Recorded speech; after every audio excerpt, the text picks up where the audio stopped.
Hey everybody, welcome to Ice Cream You Meme, the only podcast where JD decided to take a bite of a Hot Pocket right before we started recording to spite me. No, this is a beautiful taste test because I got the ham and cheese croissant edition. So, a review right now. Once again, what's the brand that Hot Pockets is on? Whatever, y'all. Hot Pockets, I think. But like the brand that they're under, you know, like Nestle or something like that. Right, yeah. God, I'm hoping it's not Nestle. We do not want to be sponsored by Nestle. Stay away. But yeah, the croissant, ham and cheese. It doesn't taste any different from the fucking regular ham and cheese. Just Oh wow, I'm shocked. Leave me alone. We went grocery shopping this morning. So I was like, you know what? Let me ruin Ben's day. That's fair. Thank you. Did you watch Emily in Paris? Have you watched? No, I haven't.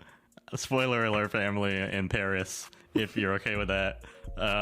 There's a real jump the shark moment for me in season 3, I think, where they're like, oh, Emily, right? She works with like an ad agency. And they're like, Emily, you've gained a very important client. And it's like, oh, great, who is it? And they're like, McDonald's. And it's like, McDonald's? And they're like, yes, you see, McDonald's is a different experience in France. Look, it's elevated. And then they legit go to a McDonald's and they're like walking through, they're like, look, the McCroissant is here.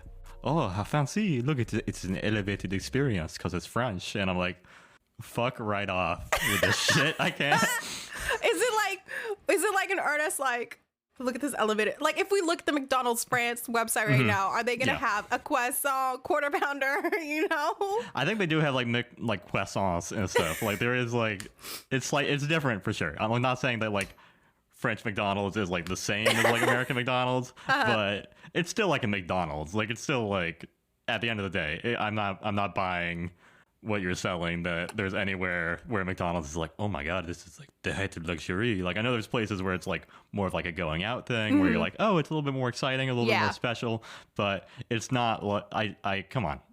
You can't just slide that into like a show and act like this is like a natural thing. This is not the Asian McDonald's where I will be like, yes, if we go to an Asian McDonald's, 100% I expect an elevated experience of like, look at this brand new flavor and taste. Yeah, for sure. But don't play with me, Paris, just because you're Paris. We have, what is this, Paris, Texas? Anyway. We have our own Parises. We have our own pretty much anywhere in the U.S. Like we got Lebanon. There's Lebanon. And, exactly. like, multiple Lebanons. We have East Palestine. We've got Palestine. I don't know how they say it here. We have Moscow, Idaho. Exactly. We don't need to go anywhere. Right. Yeah, we got it all right here. Why would you ever leave? See, we moved here from the Philippines because, you know, traveling is hard all over the place. When we just go to the U.S., we have, you know, it's here. You can go anywhere, and there's like an Amco everywhere, and you know what you're going to get. Like anywhere in the U.S.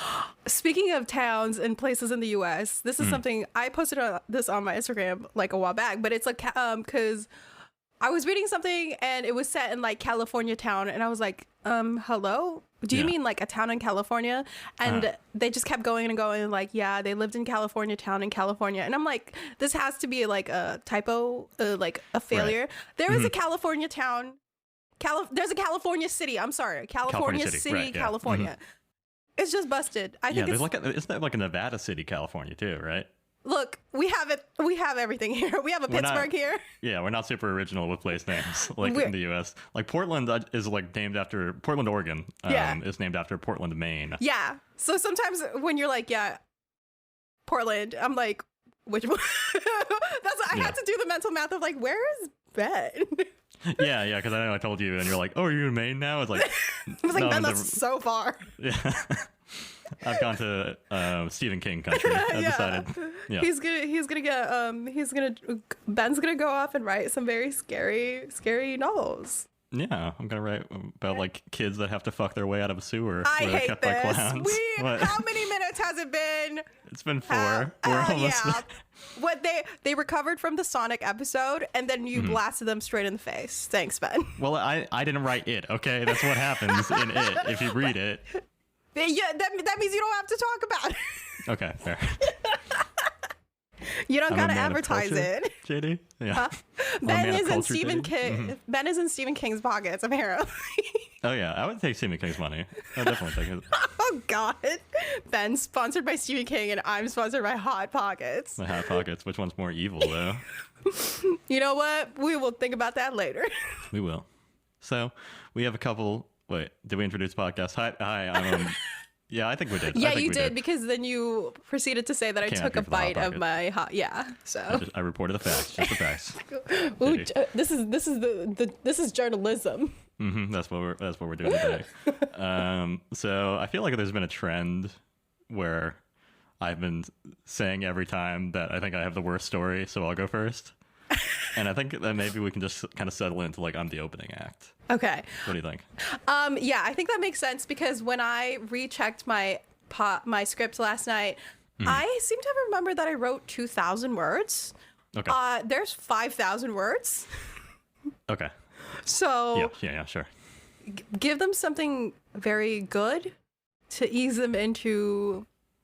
I do talk about like the pain of adulthood in this one, so maybe give them something. Okay, we'll warm up to that. We'll go with the Serbian dancing lady. That's my topic today. Let's go. So, JD, let's start with you're the one that told me about Serbian dancing lady, right? Do you know anything about her beyond the name?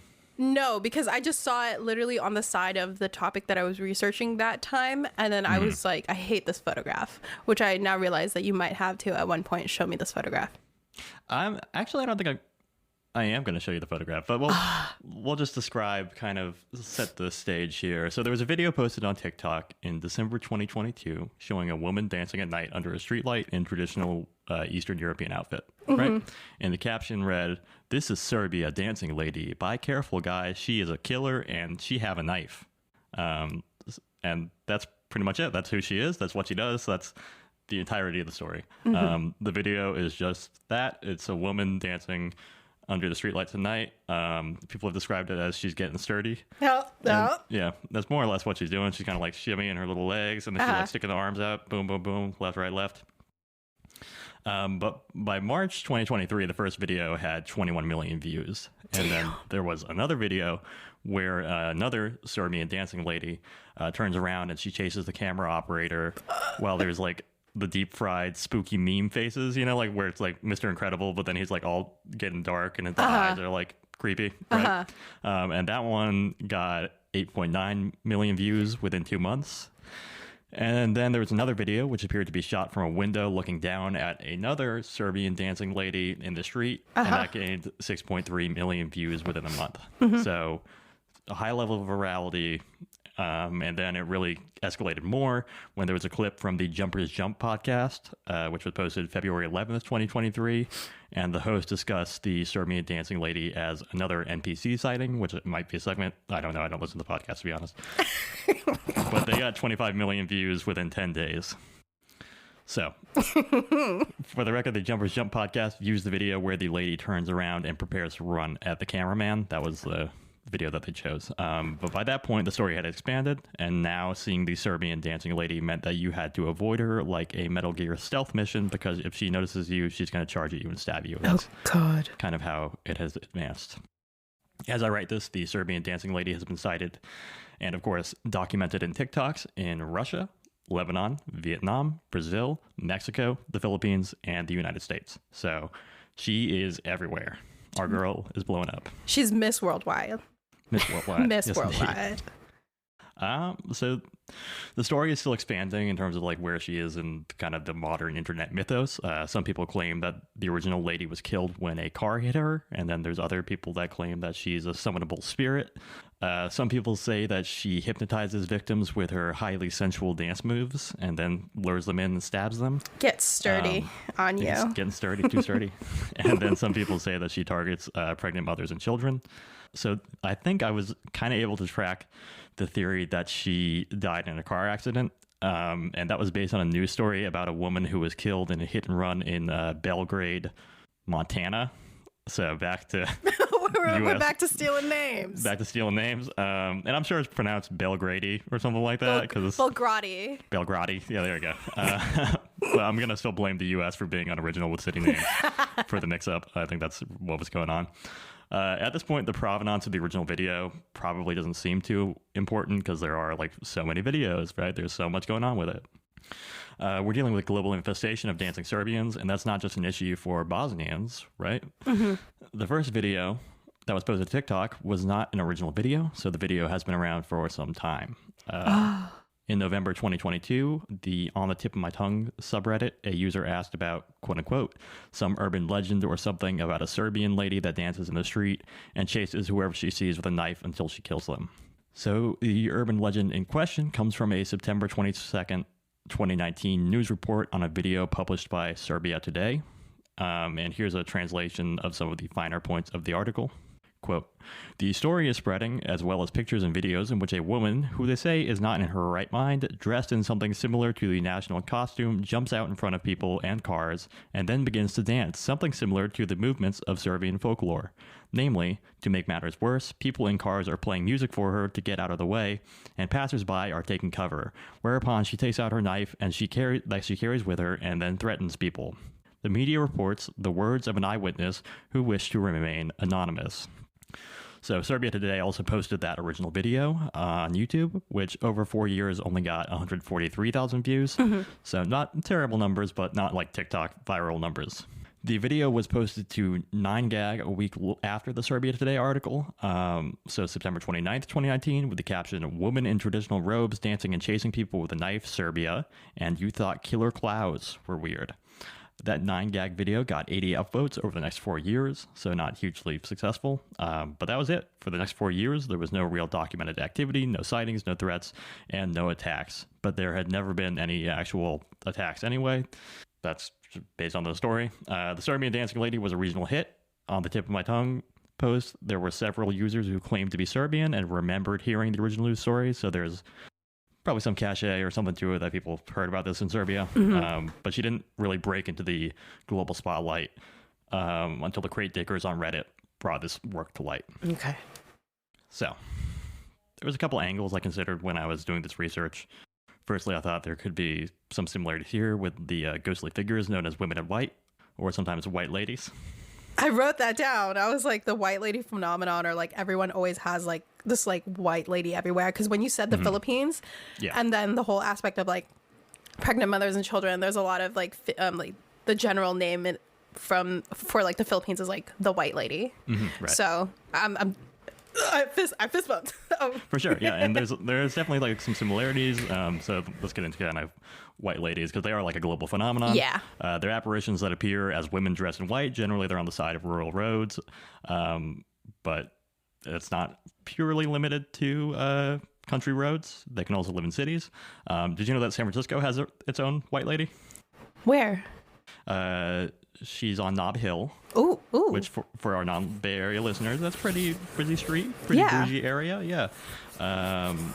And there's like a name for her and everything, and they call her like the Bride in White, right? And she's like, people claim that she's like, this lady that like ran out and went missing, but then there's no evidence that she ever actually existed. But there's still people that claim that they see, a woman in white walking around Nob Hill on California Street, to be specific. So if you're ever in California Street in the middle of the night in SF, you may see her. Probably best to avoid her.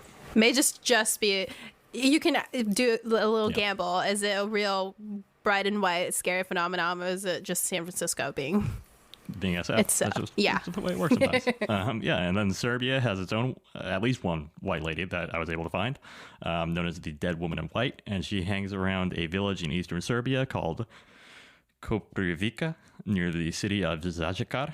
But the more I thought about it, the less I felt that like this kind of works for the Serbian dancing lady.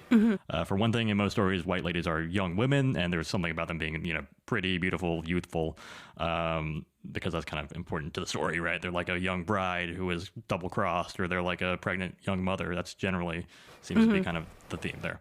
The Serbian dancing lady is generally described as an older woman, but the other major difference is that white ladies are generally thought to be kind of ghostly apparitions of wronged women.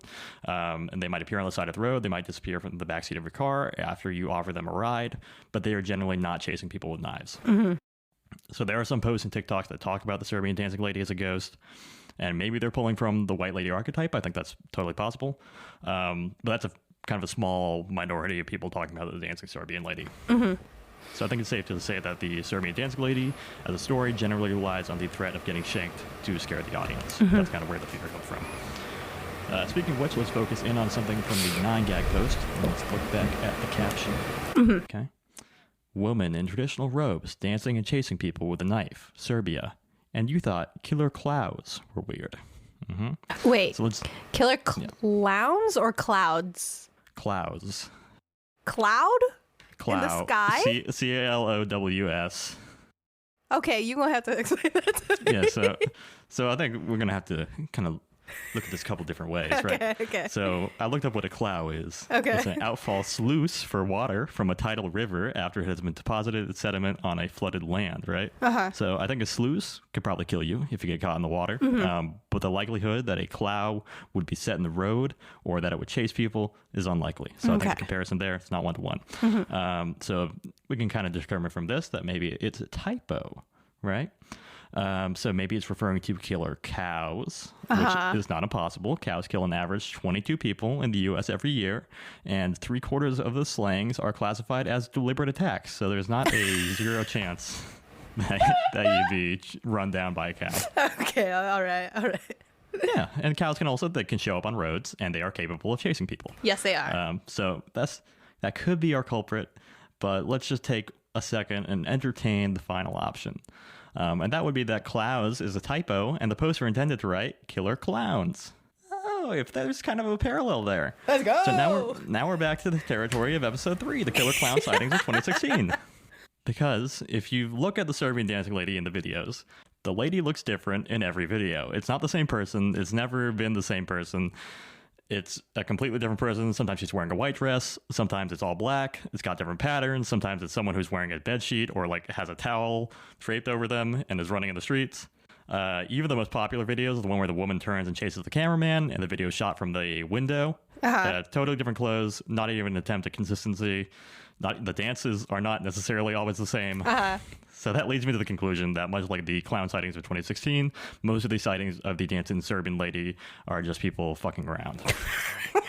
As usual.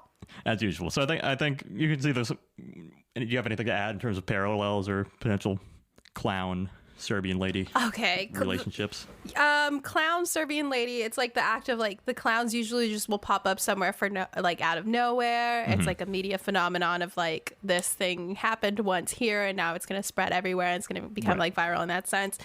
And the like I'm thinking of like the lack of consistency in like the visage, the visuals of the Serbian lady where like clowns, they would appear, it's just like the general idea of a clown and then they're all dressed differently and that kind of thing. So yeah, I like to when I saw it, when I suggested it, like I literally saw the picture that was like very small and it's just like black sepia thingy and it's like under like the cover of like this light thingy, so yellow street light. So I think that I would love to entertain the killer clouds thing because killer, see, even I said it, killer cows. Audible typo. In terms of like, I guess if you were like far away, you're driving down a road and like the cow is like the black and white cow moo situation, maybe like you'd be like, oh my god, that's the person standing up. If the cow is like facing you straight forward as you're coming down, and then like maybe, do cows have horns? No, they don't, right? I think a bull has horns. Bull has horns, so like the cow ears maybe is like now like the more I talk about it, the less it's working. But like if you were really like out of it, like if the people who were like manatees, mermaids, let's fuck them, that kind of thing. They're like cows, they're gonna kill me, right? Yeah. I understand the fear of cows. I don't really trust most large animals, to be honest. So definitely not horses. Anyway, so according to the November 2022 Reddit post, the first video may also have been shits and giggles. Here's a quote on that. Okay, here is the real story. I lived near the street where the original was recorded. That street is scary, but the true story isn't. So my friend, parentheses, a girl, dated this girlfriend that lived near the street, told me the real backstory behind it, and she is actually very involved with it. So one day, we both sat near the corner store that is near the place where it all happened, and she told me the whole story. Now, her brother and her friend took some ecstasy, and her friend found an old skirt in the trash and took it, and because he was high and he just started dancing randomly. He didn't have a knife and he didn't threaten people that were around the area. So my friend's girlfriend, who sounds and looked like a boy, recorded the video and said it's a crazy lady, and made up a whole story because they were bored after they went home and nothing happened. Other videos after that are fake. Wow. So that's the original video. And, the poster never provided any additional proof. They never went back to it. They never, I'm not saying this is definitive, but the original video does not show a knife. And the original news story is all cited from an anonymous source. And the original video is literally just her kind of shimmying in the street. And that's all you see. And that's the end of it. And it wouldn't be the only time that bored Serbians wore a dress to spook people. So we're going to turn back to the white ladies for a minute and remember the Serbian dead woman in white. So in August 2011, there's a news story about two brothers from the mining town of Bor who decided to play a prank on people driving between Bor and Zajekar. Our boys decided it would be funny if one of them wore a wedding dress and ran up to cars on the road in the middle of the night, holding a bouquet while the other one filmed it. They did this for a couple of weeks, and then they started getting media buzz, and then eventually they were caught by the police. But they told the police that they were just trying to hitchhike, and there's no law in Serbia about being a lovable scamp, so they were like So there's not, is it definitive? No. It's not a one-to-one thing. But bored people exist in Serbia. So this is hilarious. Okay, because it reminds me of like that story that you just told. I was listening to a podcast that was like, it's like people send in like stories and all that stuff, and people read them out loud and talk about it. Someone sent in a story about. I've spoken about living in Vallejo, right? That kind of thing. Yeah. The local madman of Vallejo, the Zodiac killer kind of thing. You know how everyone's like. There's a little turn in like Lake Berryessa where like you'll see like someone lying down on the side of a road outside of a car, and reportedly that's like the Zodiac victim. Like Herman Road. Yeah, that kind of thing, right? And I was listening to the podcast, and the person was they basically sent in the story, and they were like, so sometime I have a confession. Sometimes me and my friends get really drunk and really high, and we walk to Lake Herman Road, and one of us will lay down on the side of the road and then try and scare people who are like coming up the road, and just lay down, and then like we purposely like go up there and scare people and like kind of make the story like real. And then if anyone like talks about it, it's like we think like most of the time it's like us, like we actively try to scare people. And when I heard that on that episode, I was like, you fucking shithead, that's so funny, because it's like local but also like that is so people. It applies to anywhere. Like, really, I feel like there's something about like videos of people on roads that like freaks people out. Like there's like that Radiohead, the music video where it's like the bunch of like dudes running in the middle of the road, and they're carrying like briefcases and they're wearing suits. I haven't seen that in a long time, I think. Right, but they're like on a country road, and then they're like, it's like filmed kind of found footage-y. And then like people are like, oh my god, this is real. This proves that cults exist in the real world. Satanic cults are among us. And it's like, it's a Radiohead music video. Yeah, what I do think about like the act of like someone standing somewhere and then like suddenly making a run for you. That is scary, because like, what is that about like being scared by someone like running at you like without any reason? Because like like in general, even if I'm not scared of these things, like if I was walking down like an alley or like a road by myself and someone was standing and then suddenly they turned to me and started running, I would run away for like absolutely no reason. I don't care if they're trying to kill me, if they're not real. My immediate impulse is run away as well. Right. There's like that prank where like people will go somewhere and just start like bolting just to see what happens. Like it's just like I'm walk running into a crowded area and just start running. Yeah. And it's like, see what happens. Like sometimes people will just like, oh, okay, so they're running. I guess we're going. Yeah. Like I'm not going to try to figure out usually if someone's running at me, like what's going on. My first instinct would also be, okay, well, I'm out. I'm not going to interact with you. Right. And then we are in the United States of America. Usually if someone starts running and then a group of people start also running, I am thinking, something happened. I must leave also. I have to exit this location. Yeah, you can't really have like the normalcy bias where you're like, that's probably fine. Nothing's going on. It's like, oh, there might be a mass shooting going on. Maybe I should. This is a YouTube prank. This is a TikTok person with a lav mic. Yeah. It's like, oh, gotcha. It's like, yeah, you did, because this shit happens very frequently. I'm like, I would be so mad if that happened. I'd be like, do you fucking know how scared I was, you shithead? Yeah, it's kind of like the fire in a crowded theater thing where it's like, maybe you shouldn't be able to just kind of. Yeah, the panic. Oh my God. Yeah, you're setting people off. So again, let's get back into it. The Serbian dance lady, the threat is that she's coming at you with a knife. And whether she was on drugs or going through a mental health crisis, that's kind of a slow local news to your story.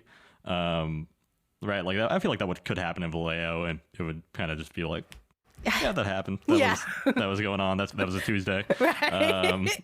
And it, in other videos of this quote unquote Serbian dancing lady, it's clearly people having fun with it, right? There's like people like Serbian dancing lady caught in Columbus, Ohio, and it's like some dude like slipping on the ice, like trying to get dirty, and it's pretty good, right?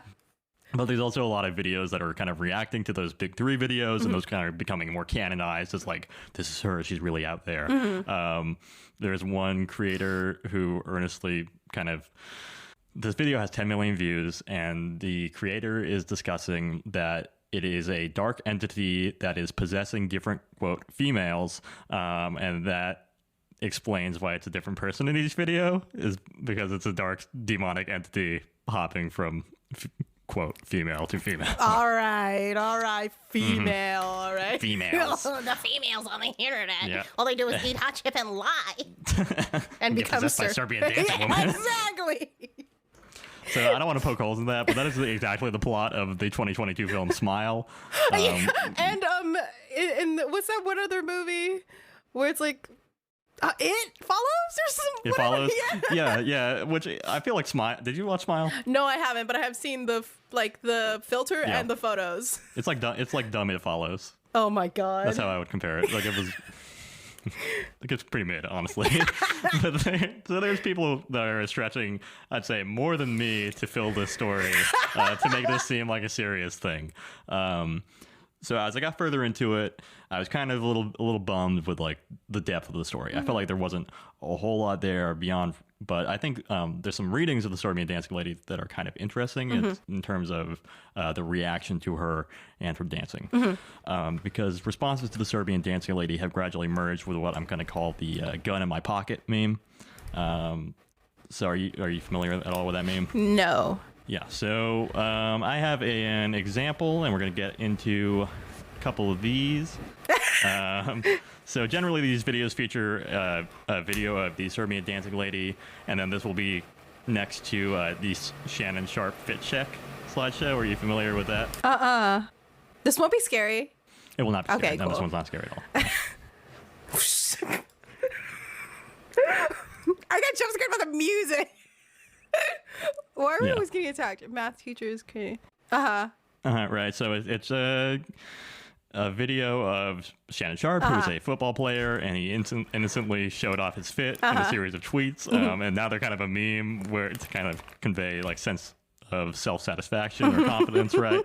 Because he's just like, he's feeling himself, like he's just like pictures of him, and he's looking good, but he's also kind of like in a situation where it looks like he's in like a classroom. It's probably like a locker room. Yeah, it made me think it was like a fucking classroom.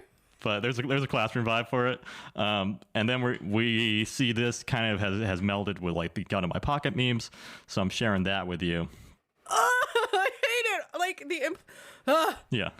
So now we have on the top there is the dancing Serbian lady on the street, and then the bottom it's the Shannon Sharp fit check, which again is showing that confidence, that kind of like look at me, I don't give a fuck attitude, with the RPG in my backpack.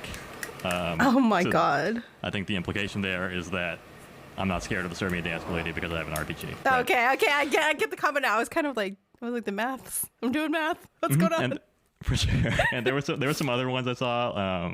So there was like, the Serbian dancing lady, the AK-47 in my backpack, the Glock in my pocket, and my favorite was like the Serbian dancing lady, Shannon Sharp fit check, me after losing 5 matches in Clash Royale, which is pretty great. I mean, that's like weaponizing adolescent rage, adolescent boy rage. You love to see it.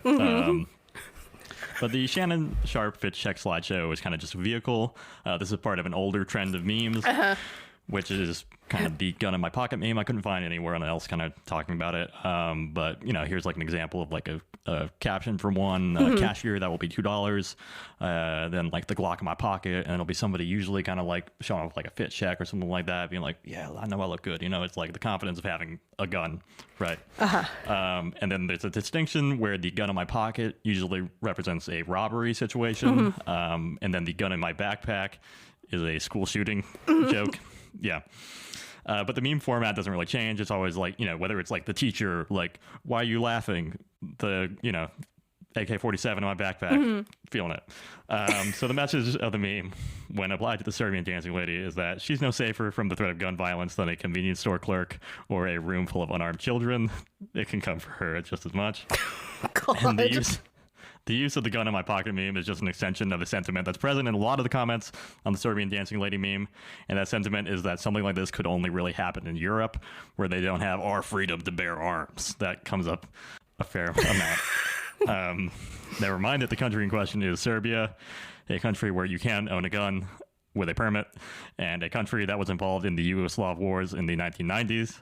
But there's still no shortage of comments using the language of the gun in my pocket memes. You know, there's a lot of people just commenting like the AK-47 in my backpack, the M1 carbine behind my back, my dad's revolver, wink emoji, or otherwise implying that thanks to the Second Amendment, they don't need to fear the Serbian dancing lady.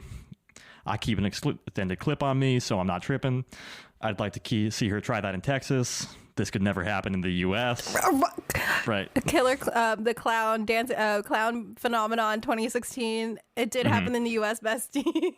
Yeah, it's like the same thing, but no one was shooting up these clowns. Tell me again where you were. Exactly, right? But like memes they're cultural artifacts, and even when it's like an arcane shitpost, I think they reflect the cultures of that they were created in. So the memes in the comments kind of imply that it's normal and even obvious that the solution to the threat of violence from a woman with a knife is to pull up with a stick and let that shit hit, right? Framing deadly force is the solution to what's generally been discussed as either a mental health issue or a drug-fueled psychosis. That's total cop shit. And I think that these memes exemplify the naturalization of violence and threats of violence in the U.S. that we are experiencing. I'm going to say that the reaction was not purely limited to the U.S. There were people like in Mexico, there were people in Brazil, kind of saying, you know, this shit would never happen in Brazil, this shit will never happen in Mexico, you know, like I'd like to see your tribe. Fair share of like chocolate memes, you know, like throwing the sandals too. That so those was were funny. more lighthearted. That's funnier. Yeah, that's funny. That's not like pure murder. Right. But I don't want to get like, you know, I don't think it's overtly political to make a meme about shooting the dancing Serbian lady in the street. But I do think it reflects where we are as a culture and what the view of the natural way of handling a problem posed by an emerging legend is. It's a pretty stupid urban legend, but still, that's like the American gut reaction is like, well, I'll just shoot her. So I kind of wanted to end by like asking you if you saw this reaction at all during the killer clown sightings of 2016. On Facebook, yeah. Okay. Obviously Facebook. Sure, the scope of Facebook. Yeah, it would be like on some of there was some like racial undertones to some of the stuff that I saw, especially like if someone's like skin color was like visible under like the mask or like the neck area of the mask. Right. And then it would be like some like adults saying that like if this happened in our district, like my child would not, it was like my child would not go to school that day, or like I would show up myself at school that day with, you know, right. I'm strapped. Like this would not happen in my town while it's happening in your town. And the cops are saying, this is not real. And you're like, well, if it was real. I'm ready. I'll take that. I'm ready. Yeah. Yeah. So it was mostly on like Facebook for like everyone, like other places. It would be kind of like I remember when it was happening in the Facebook group for my year at Davis. Right. Right. It was like kind of like the funny of like, why would you fucking do this on like finals week? Like they're like knife in the library. Like, what are you fucking doing? So that was like at least the reaction of like fellow college people that I was with. But it was like mostly like a Facebook adult people saying nasty stuff, and also like I would shoot this would not happen kind of thing. I wouldn't let this shit happen. Right. Yeah. That kind of attitude. Okay, that's interesting. Do you think that we're in like at all like a different cultural landscape between 2016 and now? Because I was trying to think like I was looking for stories on like the killer clowns, and like there were a couple of stories about like people like shooting into the woods. Like there was one in like Greensboro, North Carolina, like to scare the clowns. I think I remember. But I wonder if it does kind of reflect that we have kind of accelerated a little bit in our kind of seduction of violence and our willingness to go from like prank to murder. I think that we are more overt. Saying it slowly as possible to make sure it's correct. Right. I think we're more overt with a lot of isms, obias, ists kind of thing, and it sort of also reflects in a lot of people's actions where it's no longer like, you know, it's no longer like, well, I wouldn't let this happen. Like that, it's no longer the vague of like, what would you do though? But like, is it like you'd have a stern talk with that person, or you'd like punch them? It'd be like, this is why I carry, which is like that kind of thing. Like, oh, this would not happen in my state where you can have when you can carry and like that kind of thing. I can have a handgun on me at any time, like at the grocery store or whatever. Yeah, it's no longer like I wouldn't let this happen. This wouldn't fly by me, kind of thing. It's more of like it's becoming more overt of like I wouldn't let this happen because I am strapped. I am weaponized by way of like my ability to actually be visible and yell about it and demand that you do something about it, or because I am strapped. Sure. Yeah, I think that's interesting, because I think like the reaction in 2016, I remember like there's like I feel like there was more of like a catch these hands energy. Yeah. Of like, yeah, I'll fuck up a clown, but it wasn't like I'm gonna murder somebody in the street. Like it was a little bit more like I'm gonna beat the fuck out of you. Yeah. Which is kind of more wholesome in some ways, maybe, because you're like you can catch these hands. And I don't want to say it's a little bit braver, because when you a firearm, you can do it from a distance. You don't have people who are saying that this clown or this figure can catch my hands implies that you are letting this figure approach you, or you are actively approaching the figure yourself, and you are engaging in hand-to-hand combat. Yeah. So I'm not saying that everyone out there should drop their weapons and return to the martial art era. But if you're like, I wouldn't let this happen, and I'm like, how? In what way? Gun. I'm like, from far away. Would you come up to that person and be like, oh, but I don't need to. But would you? But would you really, though? Would you? Also, like, the legend of the Serbian dancing lady is like an old Serbian lady, like an old Eastern European lady is coming up at you, and you're telling me you can't take her down without murdering her? Yeah. It's going from like 0 to casket? Yeah, at some point, like, I am not going to. This is my realistic reaction is I'm going to be running the opposite way. I'm going to, like, some people are like, don't zigzag, just keep running. You're going to tire yourself out, right? But I'm fucking running regardless. Yeah. If there was a case where she did get too close to me, and by the grace of God, she's not one of those like old ladies who can lift a sack of rice on her back. My thought is, hopefully I can just kind of like get her in the neck area and knock her down, and then complete my run. So it seems like the threat of like an older woman. No offense to older women out there. Our audience, we have dropping immediately. Yeah. But I think the fair number of younger people's odds would be decent that you could go hand to hand. Yeah.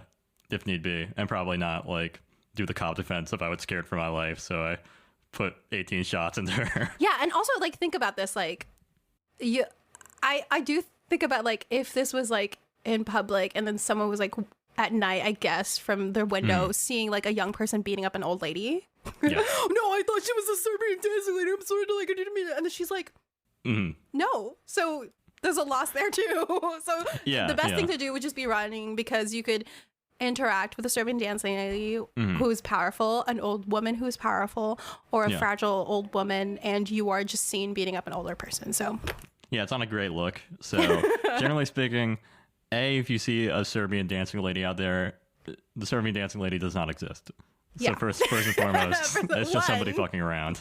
Right. If somebody comes at you with a knife, run away. I would generally recommend that. Just don't engage. Yeah. Just dip. You kind of want to be like, why? What if I can fight? You don't even think about that for a second, right? You're not John Wick. Okay, take it easy. Get out of there. Like, no need to murder anybody. Just leave. Just go, man. Don't let them take you to a second location, buddy. No, then never go to a second location. Never. Just dip, dude. Take yourself to a second location, which is home. Yeah, home. Yeah. God damn. But yeah.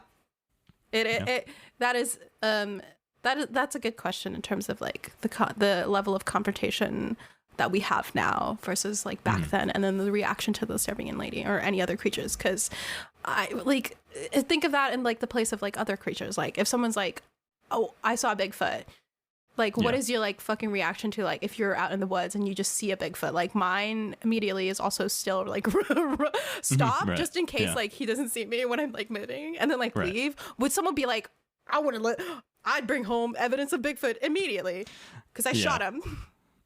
There's definitely like occasionally on like a paranormal caught on camera or something like that, or like just kind of like paranormal shows, you'll talk to like hunters who are like, yeah, I killed Bigfoot. And it's like, where? And like, it was gone by the time I got there. And it's like, yeah, sure, yeah. buddy. Did you murder a person in the woods? Like, is that what happened? Like, right? Like, I shot him, and as I was making my way over there, because he's so big and powerful, he actually just ran off. Yeah, or like I shot him, and then when I got there, it had turned into a man. Yeah, I was like, this is part of my belief that the Bigfoot actually is like kind of like a werewolf. yeah, It's some kind of were creature. God damn it. Be careful what you're doing in the woods, but just run. Yeah. The best option is to just run, I think. It'd be like, you're a coward. No, I'm just trying not to get in trouble. Yeah, and wear orange during hunting season, Yes. so you don't get murdered by a Bigfoot hunter or Orange a regular vest. hunter. Orange vest, orange hat. Yeah. The fit. I think orange looks pretty good. I like a bold Get yourself orange an hat. orange bucket hat. High vis, baby. High Hell vis, no yeah. shame. Yeah. So yeah, that's Serbian dancing lady. On to I did trauma like of that. adulthood. Oh Yeah. God, onto the trauma of adulthood. But I really did enjoy that. I the aspect of like the international nature of this this idea of like a white lady, because I do think of like in terms of like the Asian countries, in terms of the white lady, the white lady in the back of your taxi. Right. That's why people who like are taxi drivers typically, when they go down like roads that are like they've got high grass next to them or like trees, they typically will tell you like, don't stop there, don't pick up anyone, just like, I don't care if you think it's a person, like the danger of like that kind of thing. And I remember when I was younger and I grew up going to Montessori, that kind of thing. I'm a bit of a weirdo. And so my fellow classmates were also like weirdos. And one time, one of my classmates came to school, and thinking about it now as an adult, I'm like, that probably was not what happened, and you're probably like blah blah blah. But she came to school like one day and she had like burns around her neck. And then the common kind of story from her was that she was choked by a white lady. And I was like, when you're young, you're like, oh my God, proof, white lady. But now as an adult, I'm like, something else happened, bestie. I need to find great. you. Yeah. Whatever happened, not great. Yeah, but whatever happened, not probably good. not a ghost. Yeah, but my brain was like, oh my God, I know someone who got attacked by a white lady. But yeah. Yeah. Yeah, and the white lady thing, it was like really interesting doing the research on that, because it is like a global thing. They're like almost everywhere. Like it's just like this kind of recurring motif of like a ghost story, and a lot of times there is like an actual story that goes along with it. But it is like down to this like city by city level of like there's like 3 or 4 in California. They're like all over Brazil. They're over Mexico, like Latin America has so many. Europe has its own, like Asia, like they're everywhere. Yeah. And I think that, there's probably some kind of behavioral regulation folklore aspect too, of like, if you're driving in the middle of the night, it's not necessarily safe to stop and interact with people that you just see on the side of the road. Be cautious. Carjackings happen. Shit happens at night sometimes.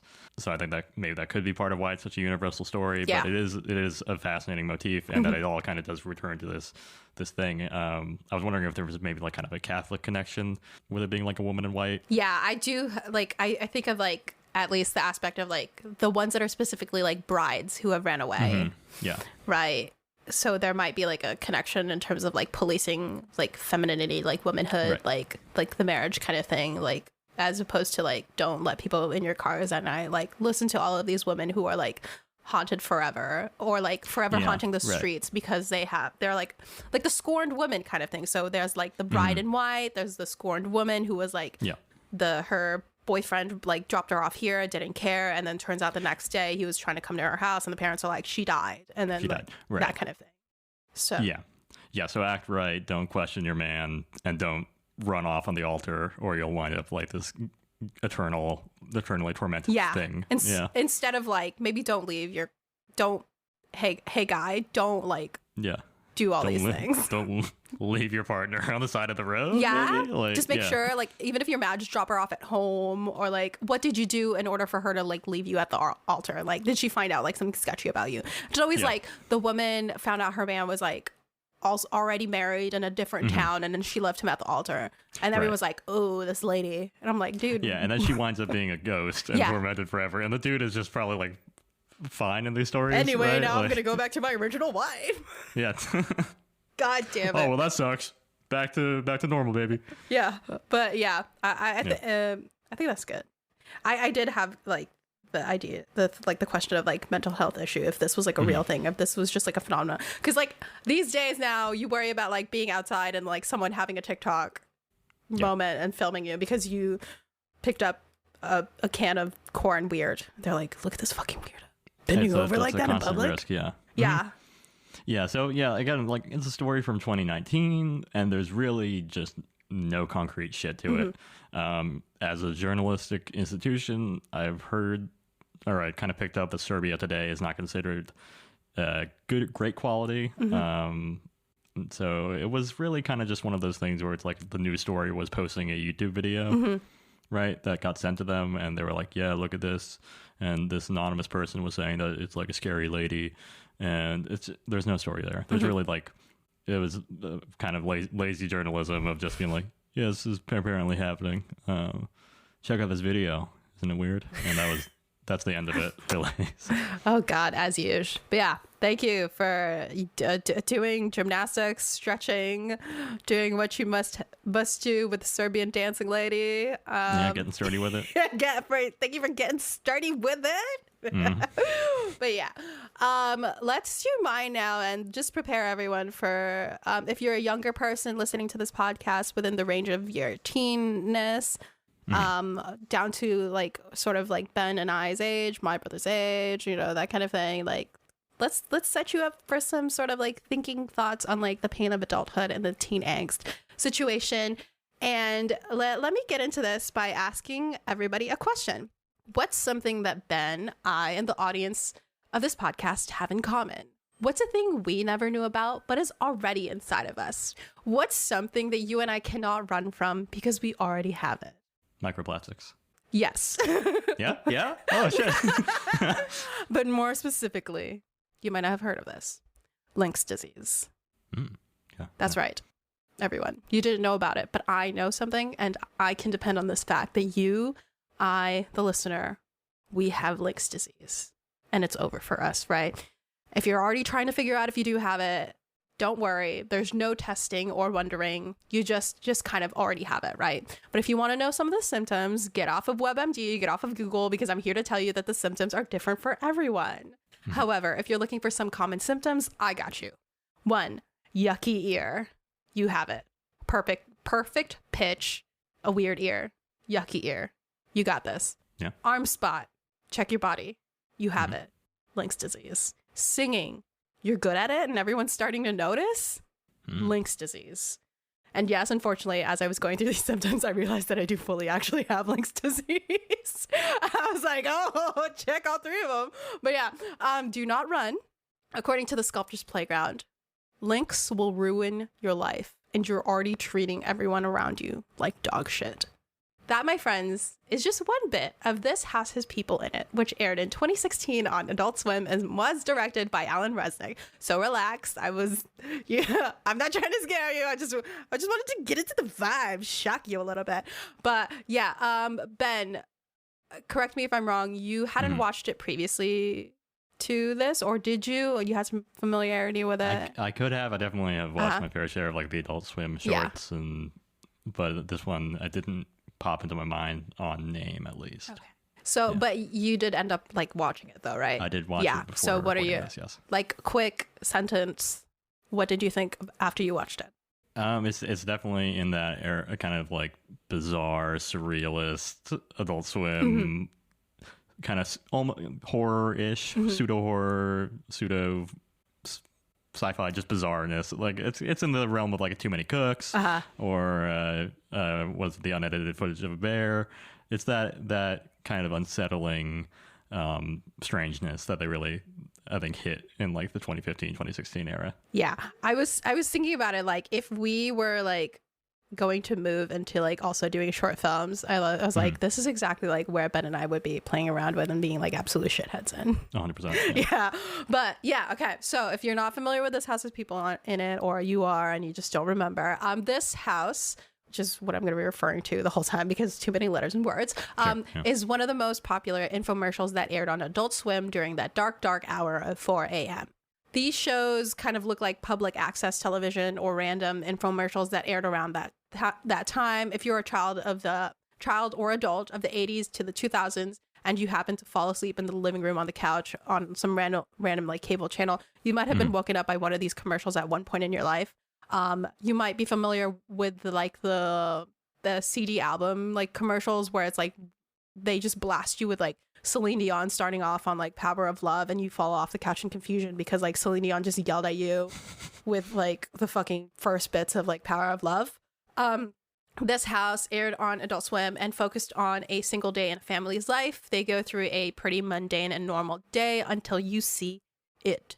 There's someone face down on the floor of the kitchen, and the mother and father figure are kind of ignoring it. At least that's until they finally interact with her and you start realizing that this family is absolutely about to go through it. This house has people in it, becomes less mundane and more bizarre as you go through the infomercial. The infomercial has 6 main characters and 3 side characters. The specific infomercial has those characters.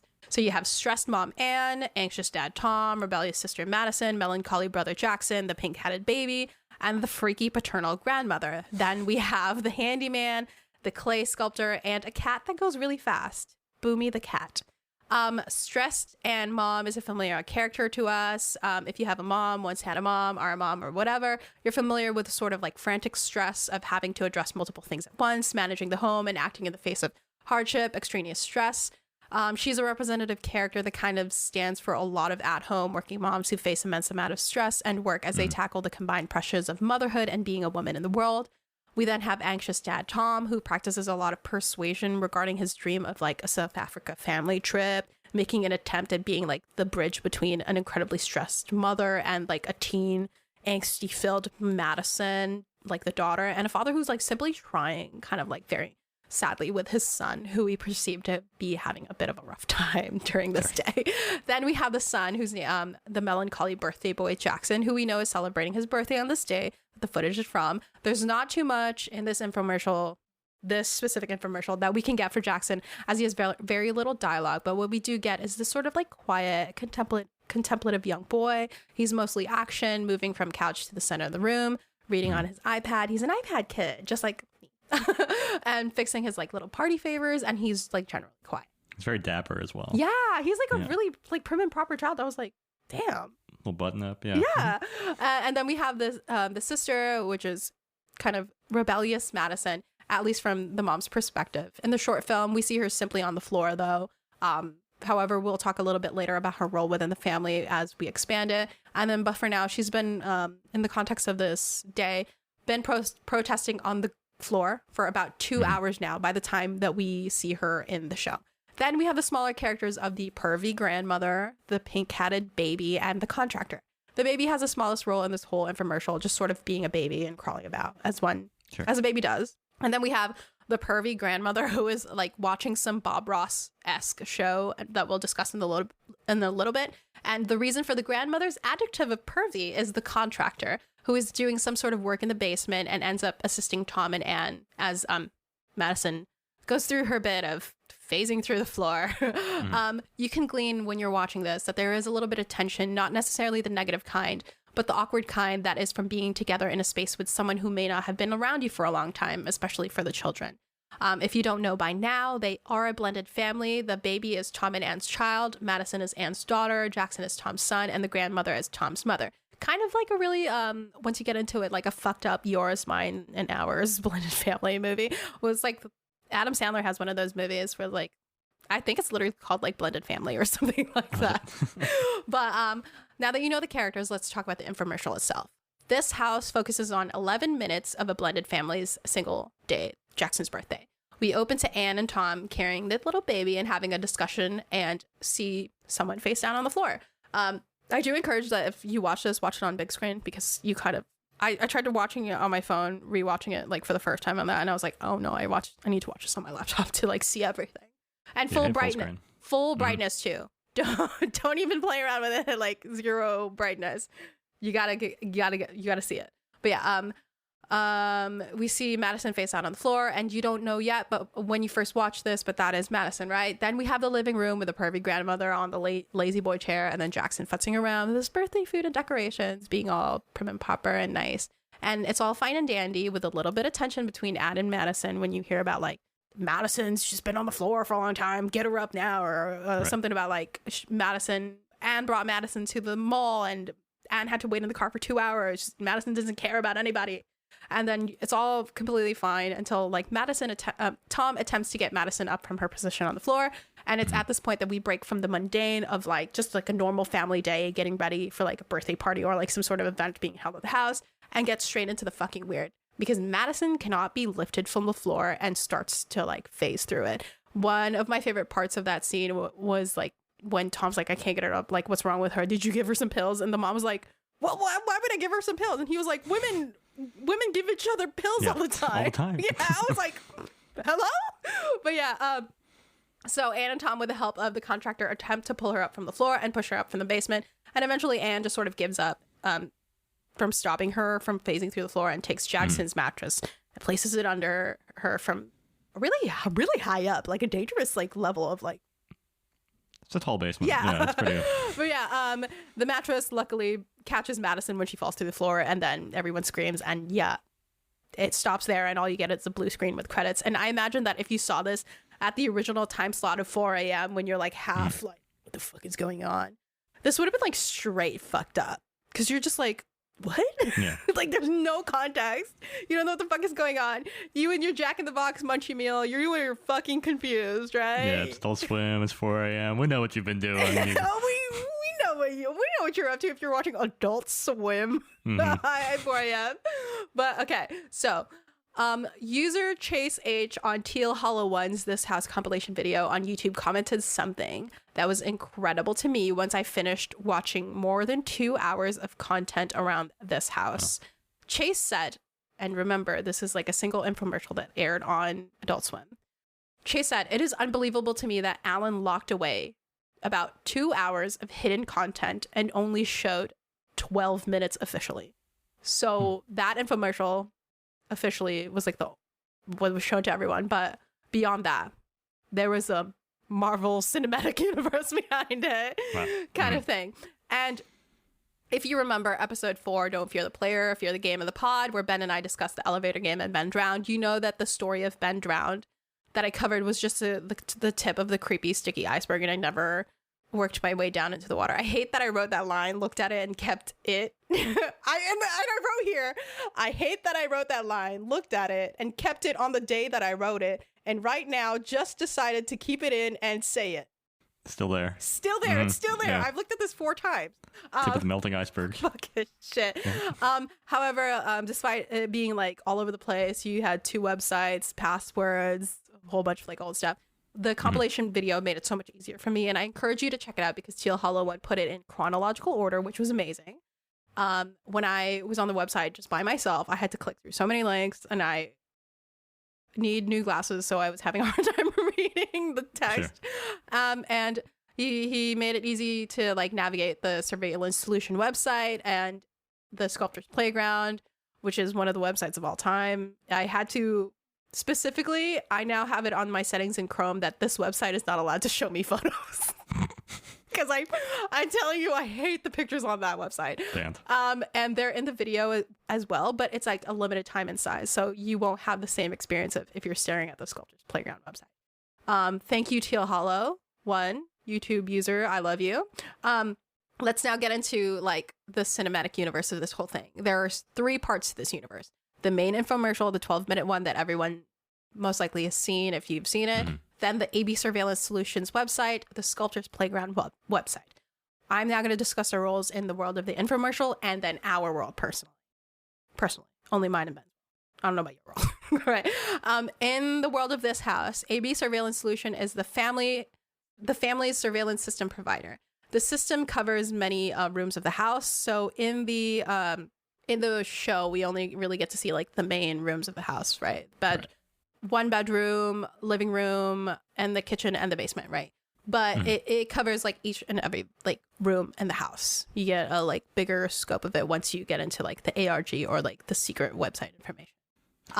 In the infomercial, this is how we have access to the 11 minutes of this day. So it's not like, just think about it as like if you're playing Five Nights at Freddy, you're just switching from camera to camera. You're getting bits and pieces of their dialogue, never like a continuous moment. It's not a movie. Right. And they are the reason that we can see this whole thing happening. In the wider universe of this house, though, so outside of just that infomercial, they seem to also have access to phone calls, Right. texts, and emails to the family and from the family. It's within these records that we have a closer look at the relationships between the family members. Anne is an eager new mom to Jackson. She's kind of like overreaching, and she's using her like neighborhood mom clout to amp up his birthday party because he doesn't have a lot of friends. He's very quiet, introverted, internal kind of kid.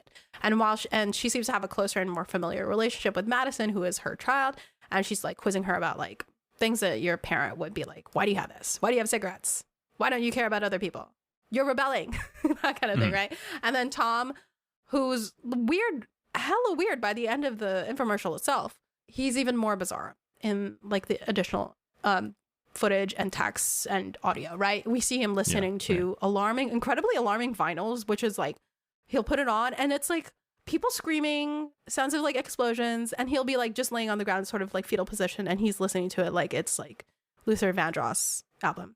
Sure. It's got screaming. When I was watching that part, I was like, what the fuck is going on? I was like, hello? He makes a lot of strange purchases. He buys dog costumes for the whole family. He sings random songs at the top of his lungs that are really patriotic. And then he is really into researching South Africa for a family vacation for them. He's like, really, we really need to go to South Africa. I know we have the Disney World trip money, but what if we went to South Africa instead? Right. And then you also get a further look at his attempt at being the cool dad to Madison. He's like, I will hide these cigarettes for you, but you know, if I get caught, my bad. And then we also get like a little bit of a sadder look at the parent characters. We see them a little bit insecure and working through it together. They're having hobbies and moments that are hidden from one another, like the Tom listening to those very alarming vinyls. He does it making sure that he's the only person in the house. Very private. Yeah. Because, you know, Tom, you've got your hobbies, and I love that for you.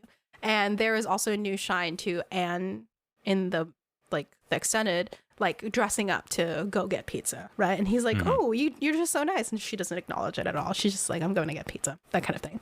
Sure. And then at a later point, there's also Tom forcing himself into one of Jackson, the son's, like t-shirts, and then laying in his bed and making him and Jackson wear matching outfits. So Jackson's dressed a little bit dapper in the this house infomercial thing, but if you like remember, Tom is also wearing the same exact thing. So they're wearing the same outfit. Right.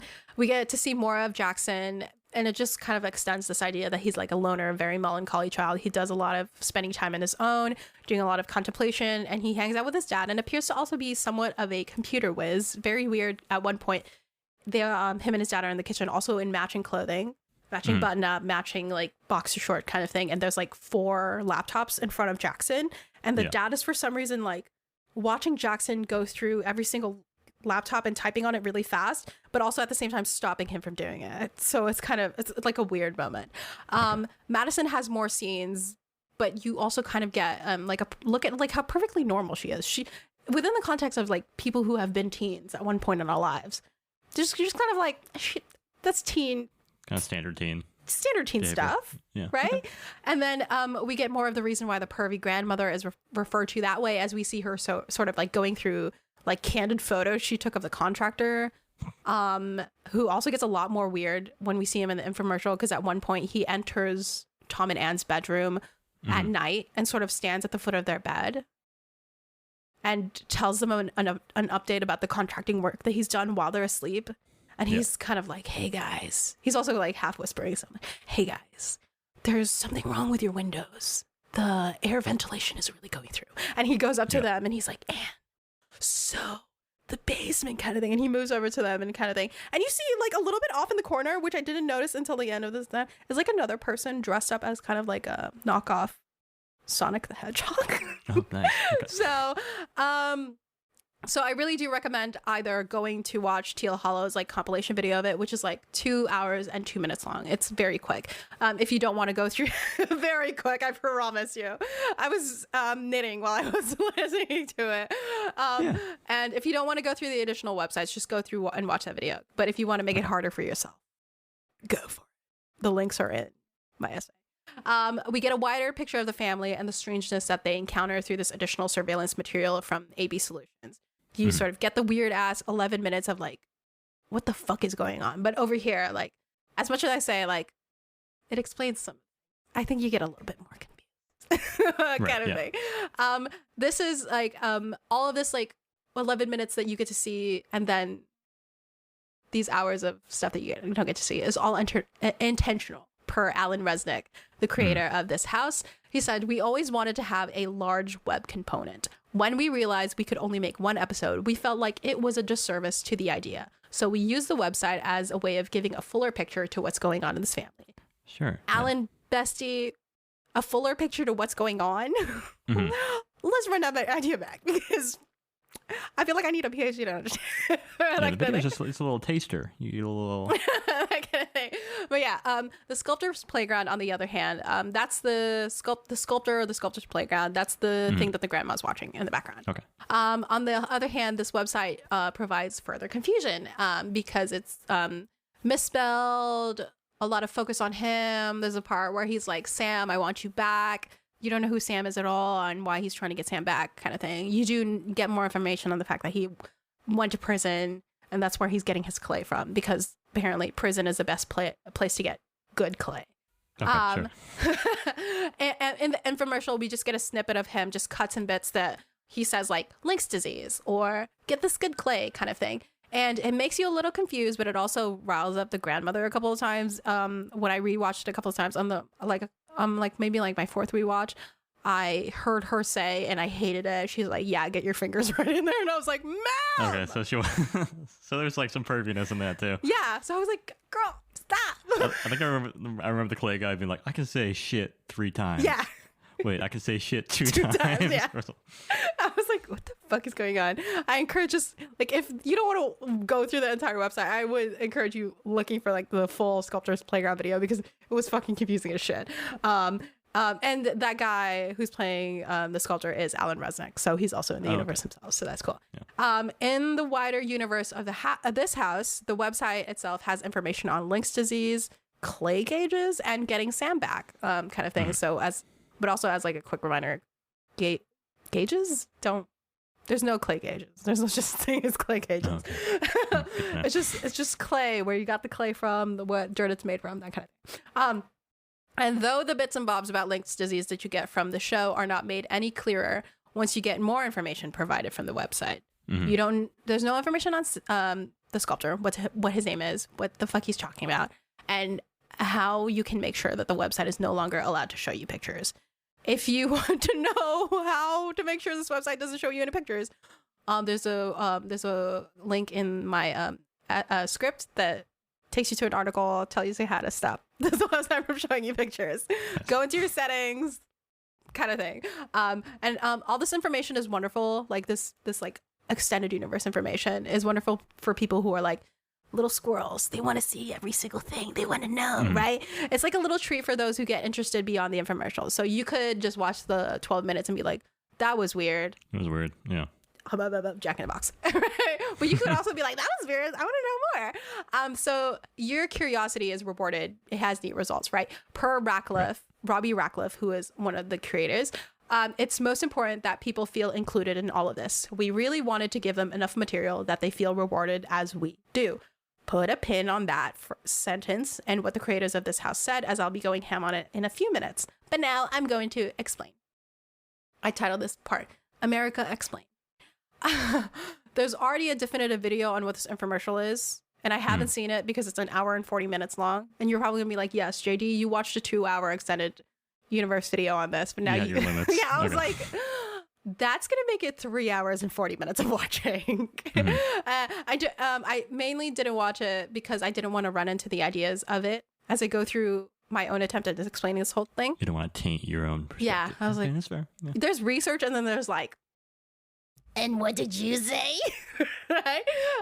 I'll quickly go into what I think is happening in this universe and what makes it scary, but also I'm going to have some fun, because I'm not always trying to scare you and make you feel weird, discussing what it's like to take part in a universe as a fan versus being limited by the creator.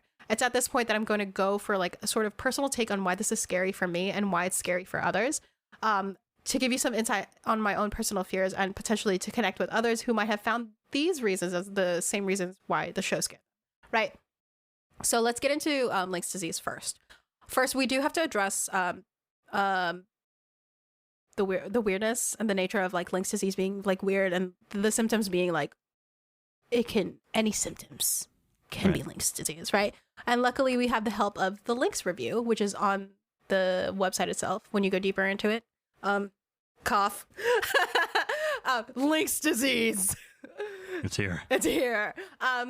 Anyway, the Link's review can be found on the AB Solutions website. However, for now, we will have the help of a fandom page for it. So, as I mentioned above in the beginning when I was trying to scare you, Link's has many symptoms and is varied across people. The main ones are yucky ear, arm spot, singing perfect pitch, and that to me, just in general, is like a skin condition, right? It could be eczema, it could be psoriasis or rosacea, and the singing may be, oh, you're Filipino. If you're Filipino, you've mandatorily apparently got perfect pitch. Link's disease, and Sure. I'm Filipino. I can say this before we get Filipinos in our very beautiful new website, isynpod.com, baby. But here are some theories that I found that could explain Link's disease. One, it is a combination of Lyme disease and measles. Lyme disease spots show up on your skin. If you go on the website, Sculptor's Playground, it is one of the reasons why I won't look at the website, because there's a lot of like skin trauma looking pictures on there, and there's also a lot of holes for some reason. I've never been scared of holes, but when I went on this website, I was like, it's kind of disgusting. That's a phobia. I know people have the whole phobia. I can't remember the name of it. Trypophobia, something like that. If you're scared of sponges and shit. Yeah. Oh, ew. Scared. Oh. Anyway. Yeah, sponges have like a lot of holes. Ew. Yeah. Disgusting. Anyway, so it's a combination of Lyme disease and measles, which is like skin conditions, kind of thing like that. And then Link's is a misspelling of links, meaning that it is just linking a whole bunch of existing pain illnesses together and then being like, that is because you have links. So it's It's a disease. Yeah. It's linking everything together. You have eczema, you got asthma, you sing great, you have Link's disease, you have chronic pain in your back, you have excessive mucus. I've linked it to Link's disease, kind of thing like that. And then on the website for the Sculptor's Playground, the links do not work. If you go to any of the if you go to the website, you try to click on stuff, it's a dead link. Hence the assumption or the sort of like implication that people are reading that because the links are not real on the website, this means that Link's is not real. This dude is just fucking around with everyone. So now when it comes to the spread of Link's, it's apparently if we go by the idea that this is real, it's apparently contractable by way of prison ground clay, touching it. You can cure it by touching the clay, but also you can get it by touching the clay.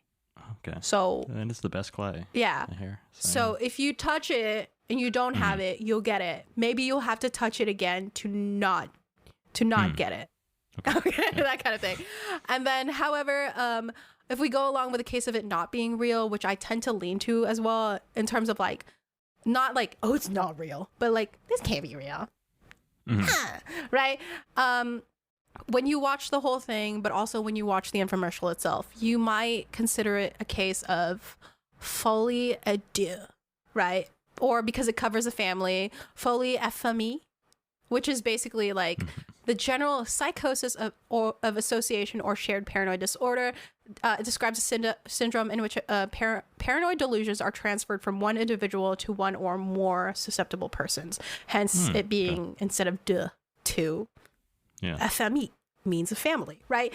One of the most infamous shared psychosis examples of recent times is the Trump family in Australia, which is basically the Trump family fled their home for absolutely no reason, no warning.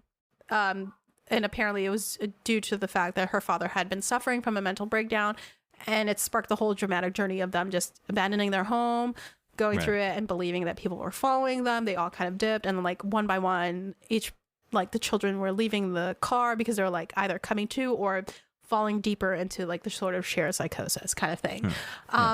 This, I have not been able to see it as a connection when I Googled it, when I was like, Link's disease, folie à deux, this house has people on it, folie à deux, but I'm pretty sure that because there's a lot of people in this world, someone must have said it in the YouTube comments of the video or the compilation or the explanation, but I haven't found it online anywhere. So I'm just kind of throwing this in the air that this could be a case of folie à famille.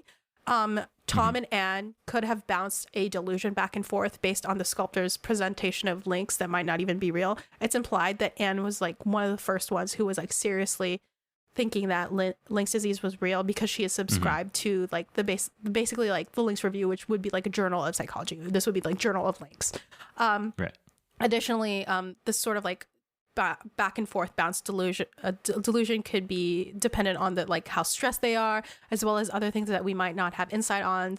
So this is like a very light ass assumption, as well as any underlying mental health issues and mental illnesses that could have come together to further their shared delusion, right? Then the people that rely on them, Jackson and Madison might have fallen into it as well. So you notice that it's the four of them basically who are like, no, actually, it's Madison, Tom, and Anne who are experiencing this. So it could be folie à famille with just the three of them, implying that there's a disconnect between Jackson and the three of them. The rest of the family. Yeah. And also the grandmother, who is kind of just like, what the fuck is... She's just perving out. Yeah. Okay. In the infomercial, like, the house starts, like, getting covered up in fog and flame or whatever, and she's just kind of just continuing to watch the Sculptor's Playground. And the baby is outside. Guys, bring that baby inside. However, this kind of falls apart as an assumption, because unless it is no longer folie à famille and is like fully a neighborhood, because you do see at the end of the there's people like laying on the floor, laying on the sidewalk, outside, right? So basically, shut up, JD. Anyway, let's get out of here and go to Fear itself. And this section is titled "A House Is Not a Home," which is a great Luther Vandross song, who I've already mentioned twice. Okay. For myself, the fear is triggered in the fact that this is set up in a way that starts you off with a sense of normality and mundanity. The beginning of the infomercial is a look into a normal day of a family preparing in the morning of a birthday party. You're lulled into a sense of security. Nothing bad could happen today. Unless you're like familiar with Jeff the Killer, the story where he like attacks a birthday party kind of thing. You're all good with birthday parties. You have no birthday party trauma. Additionally, the fact that this is all set in the home, which is like part of the scare, right? The home is believed to be a place of safety. In Birth Log, Cooper Family Photo episode, Ben tells me the story about like the family in this home, right? And the fear I had behind any answer I gave in that episode is because like I is kind of rooted in my feelings of safety in the home, right? Most people, right? A ghost in the home scares me because it's in my home. This is the first time I've ever had a house. I don't want to leave it just because I know there's a ghost in it, but I also don't know if I can exist in a place with a ghost in it, right? An intruder in the home scares you as well because this is a place where the people you love are in it. This is some place you believe is secure. It's private. It is your place. You trust for the most part, that these people will only ever be the only people in your house. We all have security systems and all that jazz. But if at a random point a body falls through the ceiling, you now lose trust in the home. Why didn't you know that it was there? How did that happen? Now I start to think, what's under that grate in our entranceway? I've never been inside the roof attic area. Why haven't I checked, right? Are there places in my house that I like have now lost trust in? And this isn't a new sort of horror idea, as there's like a big ass page on tvtropes.org under the trope of new house, new problems, right? You have this idea in the Insidious kind of movie series, Conjuring and Amityville and so many others. The home is supposed to be a place of mundanity and normalcy. However, you and I both know that this isn't exactly the truth, just in general, because there's lots of things, you know, you sort of have the idea that the home is where everyone you love is in. Sometimes that just doesn't, not necessarily true. Mess with reality. Yeah, sure. Yeah. Like the dream is the general idea that the home is supposed to be a place of good and growth, right? This house has people in it is such a normal ass sentence, but there's also somehow a creepy aspect of it. The simple sentence has this sort of like threatening aura to its simplicity, right? This house has people. What? Right? It's like the double meaning of it being that there are actually living people in this house. And then also at one point, this house did have a person embedded in it. Madison was literally facing through the floors. She was in the house. Right, literally. in the house. Okay. Then we're going to talk about the aspect of it where I sort of implied like the pain of adulthood and teen angst, right? Which is like sort of aging with, instead of elegance or grace, it's aging with inelegance, right? It's not necessarily a big horror and thriller kind of fear, but just like a regular, normal kind of fear, which is the loss of control of the self. This was already something I noticed throughout the full length of the universe. However, it was validated when I read an interview with Alan Resnick and Robbie Ratcliffe of This House with The Observer's Sean T. Collins. Ratcliffe, in an answer about how the infomercial deals with mental illness, connects it with the feeling of being broken and unfulfilled as an adult, right? Sure. These people do not complete their dreams, which leads to a feeling of confusion, unfulfillment, and tension with others. Ratcliffe said, unrealized dreams can make us into someone like Tom, who is weak-kneed, detail-oriented in all the wrong ways, theatrical, and ultimately useless, right? When they're panicking about Madison trying to come down, he's sort of just saying a whole bunch of random stuff. Kind of in his own world. Yeah, he's not what's helping. happening, right? Yeah.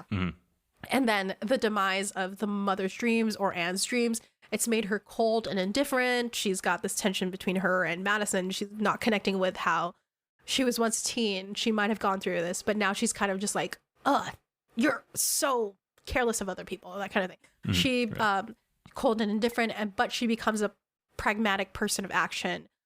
She's the one who's kind of like telling the contractor to help them. She's the one who decides to take the mattress for Jackson because she's ultimately figured out that, like, we can't stop her from phasing through the floor. We must now catch her. Try to catch her. Yeah, stop yelling, Tom. Right, kind of thing. Adulthood is painful, but it requires to bury a lot of that pain, especially in the context of family. In this part, I'm going to now focus on Tom's action through the extended videos from AB Solutions, as well as the thing itself, because he's like the sort of most overt kind of weirdness and struggle in it, right?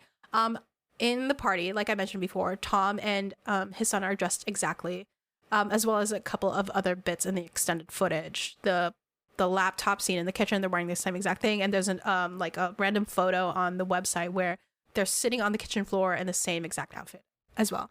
And then you have a bit where Tom is alone in the house, kind of making sure that he's alone, and he starts to put on Jackson's shirt over his like normal clothes.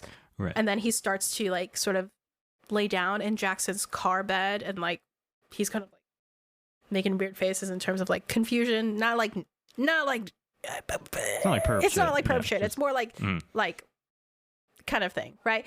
And you could read this as something that occurs because Tom hasn't necessarily fulfilled his dreams in his youth, right? Or has some feelings of inadequacy as an adult. Tom might see Jackson as an extension of himself, hoping to return to some form of youth so that he might be able to achieve something that he might not be able to through his son, Jackson. You can see this in stuff like children and their parents who push them so hard to fulfill things that the parents might not have been able to through their youth. Think of the moms and daughters on Toddlers and Tiaras, and a whole bunch of like parents who are putting their kid through the absolute shit on social media in hopes of their kid achieving something. Think of the no, dad, I'm giving up your dream, not mine kind of thing, right? And another way to look at adulthood and its pain is to look through the lens of our society's feelings about aging and getting old, right? Whether it be in the way we focus on like a lot of like anti-aging, right? Don't age me, I want no wrinkles, and also like sort of like ageism, right? Then we also know about the dismissal of youth and all of its follies, right? Young people must know nothing but eat hot chip and fucking lie. Be bisexual, eat hot chip, fucking lie, and twerk. That's all it is. That's all it is. That's just being a teen, right? It's beyond phone. Yeah, beyond their phone, right? And it's the pains of youth and adulthood. With regards to youth and teendom, there is a fear in losing oneself to your emotions and the inability to express it in a world that puts you on hold, but also at the same time requires so much of you. This has got to be really tough for a teen, right? You are misunderstood in your angst and your pain. Folks see this as a rebellion against the things you are commanded to do, instead of realizing that you're under the severe pressure of growth as a person, puberty, and outside influences that you cannot control because you can't drive, you can't go nowhere, you can't, if you're not working, you don't have access to a lot of money, that kind of thing. You're basically like dependent on so many other people. Madison, from the eyes of Anne, is a rebel who protests, does not care for the emotions of others, etc. We never get a look at Madison beyond this in a couple of texts and bits of dialogue, but you can understand and appreciate that there is probably some like explanation for like Anne's carelessness or some sort of like desire to like understand that she's not completely all of this. We're hearing it from someone who is not Madison and someone who is her caretaker, right? We've all been teens on this podcast, right? And I, as a YM Pod team, we're not teens anymore, right? We're familiar with that sort of, but we're familiar with that angst and misunderstanding, right? Your rebellion. Yeah, we refuse to grow up, so I think we're kind of there. Barbarians, right? Yeah. Your rebellion may have not been just actually, your rebellion may have been actually just you trying to figure out why your hormones demand that you stand outside of a person's house and call out for them like you're losing your mind for their attention, right? You might be arguing your mom because she just doesn't understand that you're growing and you're blossoming and you want to do this with your friends and you need just an hour more. You don't want an hour more because you don't want to go back home and all that stuff, but you want an hour more because everyone's staying for an hour. If I go home, I'm the weird one whose parents make them go home. I'm not fun. I don't have the cool parents, right? Yeah.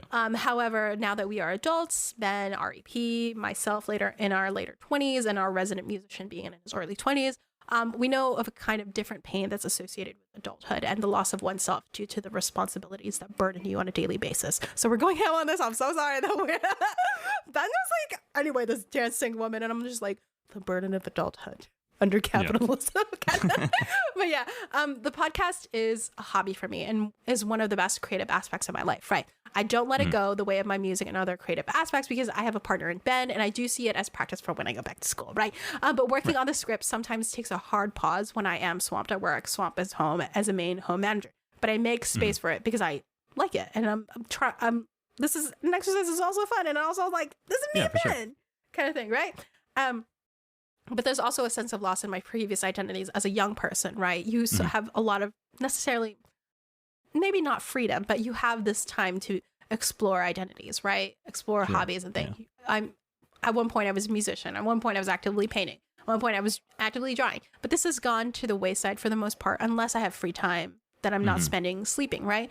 As an adult, I am now not going to be like, oh, I'm a musician. My brain immediately is like, I'm a senior researcher in a product and engineering team. I'm someone's older sibling. I do taxes and I manage the home and the contractors and all that stuff. There's not a lot of room for your previous identities and endeavors that you might have loved and had a lot of time for. Not to get sappy, but I purposely make room for the podcast because Ben, you're my bestie and I love our EP, project, right? Totally.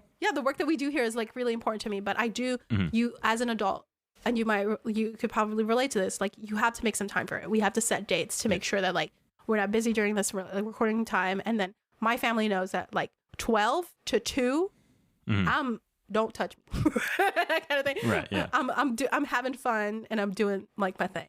Right. But yeah, so that's part of the sort of fear of it in this. It's not necessarily a very straightforward jump scare kind of fear, but it's sort of like when you're a teen, you're like, oh God, I'm going to be an adult and I'm going to have so many responsibilities. I have this freedom now, but also people are like, no, you can't have this sort of freedom because you have to go to school. You have to go to do this. This is your identity. But also when you're an adult, you're kind of like, damn, I was once like this sort of like this specific kind of person. But now I'm like, I got to do my bills. I got to pay my bills, that kind of thing. My back hurts. My knee is killing me kind of stuff. I had so much time to do it like when I was young. And then how is that reflected in how you tackle things? Like if this started happening to me, if my brother started phasing through the floor, I would be able to tackle it using this sort of like stress management measures that I have needed to do. But like if I was any other person, I think, God, I'll figure the fuck out. How do I get under the house? How do I that kind of thing? And I think my sister-in-law would be like a lot better at managing that. So I'd have to be like, please come over here, like that kind of thing. The assist. Yeah, right. And then you then think of how Tom and Anna are like managing it.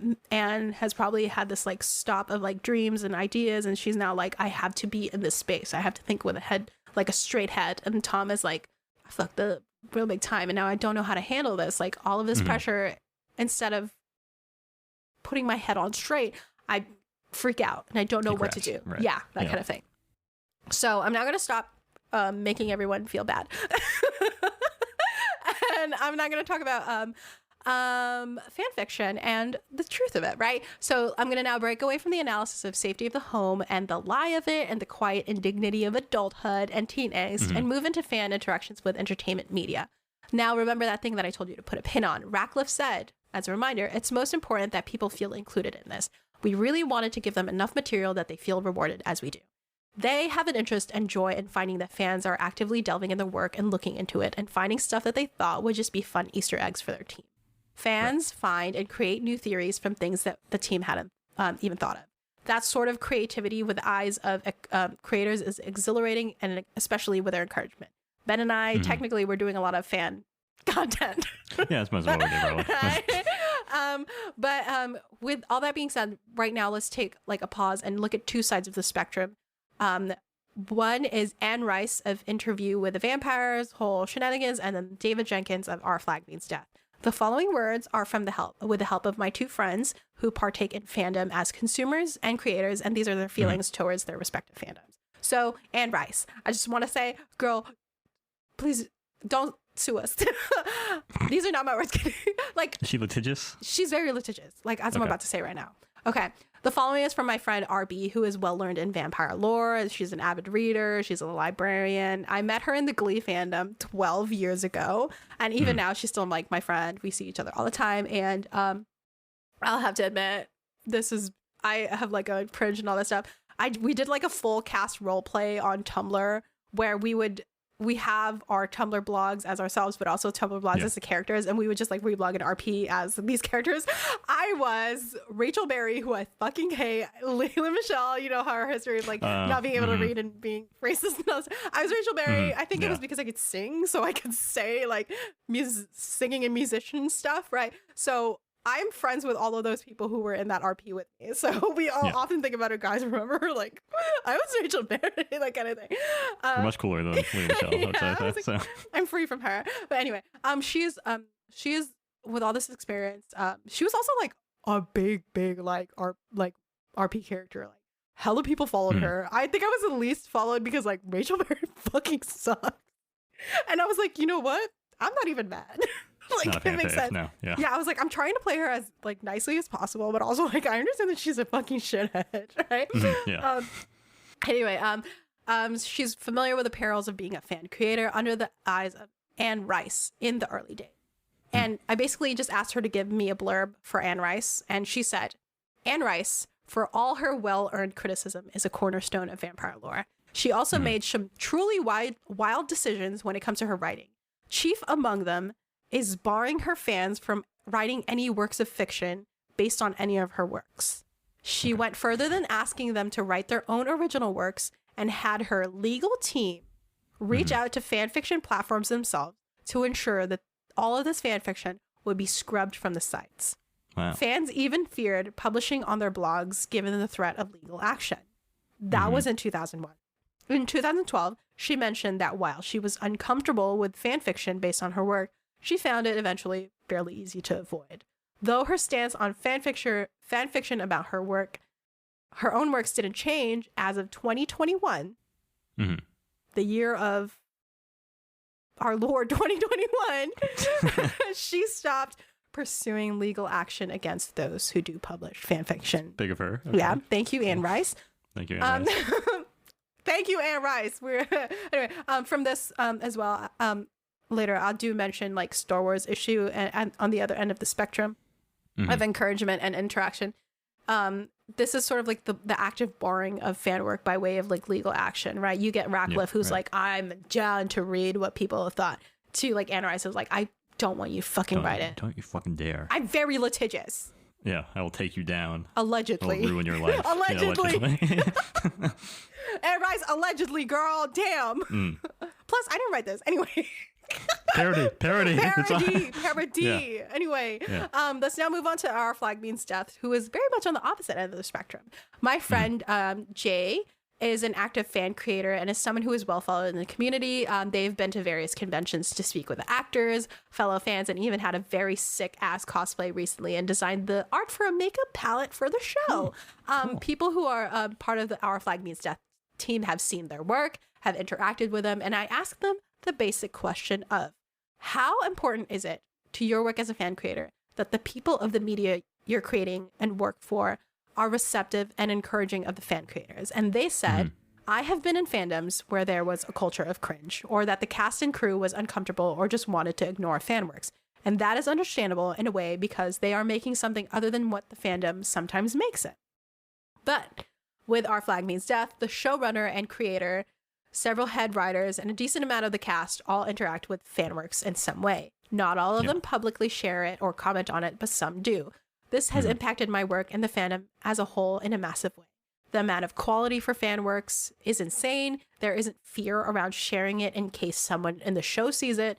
The general etiquette is to not tag anyone official in NSFW art, not safe for work art. But other than that, it's fair game, and the cast and crew seem to love it. For me, personally, the idea that I might not only share a piece of art with a fandom, but with the subject of the art is very inspiring and exciting. Rather than a sense of dread from being noticed, I actually feel validated. David Jenkins has commented on how fan meta and fan works pointing out and carrying themes from the source material actually inspired him to put more of their small details in the second season. So the inspiration goes both ways in this fandom, and it has fostered a hugely loving and collaborative environment. Sure. The encouragement of the people who are taking part of it, like, just really like gasses up the work. Because I remember I did do like a sketch of like one of the characters in Junji Ito style, and he actually liked it. So I was like, that's so cool. I was like, what the fuck? I was like, one, I did tag you, but I didn't intend for you to see it. I just tagged you so that other people may see it. People know, right, that kind of thing. So to like sort of like connect this is like, we see that active encouragement is not always necessary, because in the terms of Anne Rice, even if people were afraid, they still kind of did it, right? However, when the encouragement exists, it helps fans become more active and feel appreciated to be a part of something. To know that the creators and the actors have seen your work and actively interact with it is very inspiring. As you see, Resnick and Ratcliffe's eagerness is not new and out of nowhere as an idea. Creators who are willing to have their fans scrape through their artwork and do not feel like anyone is hijacking it in one way or another. You've seen positive examples on it from creators in like my Babadook episode, where the director was like, oh, that's interesting. I love that. I love seeing the memes and all that stuff. And not so positive in like the sort of like Mothman and Dogman place where it's like, why are you shitting on like my experience from it? Like, that's not how it is. Or why did you make this kind of thing from the And this really did stand out to me, though, as I've done active research in fandom interactions with media and some of the negative reactions. Let me not plagiarize myself from college. Let's go, baby. And this section is titled Time to Get the Star Wars Fandom on My Ass Again, because this did happen on Tumblr, baby. Let's go. The following text. Ooh, this is so fancy. The following text is from a paper I wrote in college about the warfare between fans and creators and keepers of the text and semiotics of Star Wars, and even just a bit of Kingsman and Star Trek. Okay. In the early days, you'd have a lot of open mockery of fangirls and fanboys, lots of legal action, and people having to go underground with their zines. In the paper, I discuss how the power block, or like this representative group of people, has methods to uphold a bunch of isms, ists, and phobias under the disguise of keeping the status quo or keeping their canon correct kind of thing. Right. Or just to be a dickhead for fun. And in response, the people or the creators of fanworks and all this stuff poach the text to amend all of the issues and all that they see fit for to update for themselves or for the sake of the text itself. Yeah. Lucasfilms, again, I think this paper was part of the reason why I did not get hired as a film archivist. Thank you. Not that I didn't have experience, but because they saw this essay and they were like, this bitch cannot work here. Too spicy. Yeah. Too, like, they can't. Anyway, in the text, I said, all the poaching that goes on in the Star Wars fandom is due to the semiotic warfare that's going on between the power block and the people. Both sides want to establish cultural meanings, but only one side has the multivalent and polyvocal representation of the people. Excuse me? Anyway, the democratization of media production has allowed for the people to take part in some of the media production that was previously not available to them. They can correct or amend things in their fan works, but they are still operating within the strict windows of opportunity.